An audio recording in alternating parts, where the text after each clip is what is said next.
ஜெயமாதா சித்த வர்ம மருத்துவமனை ருமேட்டாய்டு ஆர்த்ரைட்டிஸ் எனப்படும் முடக்குவாதம் மற்றும் முதுகு தண்டுவட நோய்களுக்கான ஒரு சிறந்த சித்த வர்ம மருத்துவமனை.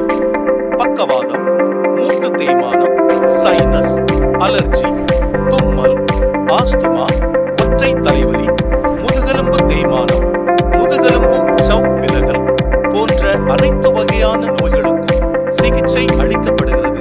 ஜெயமாதா சித்த வர்ம மருத்துவமனை, மீனாட்சி காம்ப்ளெக்ஸ், கடம்பூர் ரோட், கயத்தார், தூத்துக்குடி மாவட்டம். அஞ்சல் எண் 628-952. தொடர்பு எண் 9500444424.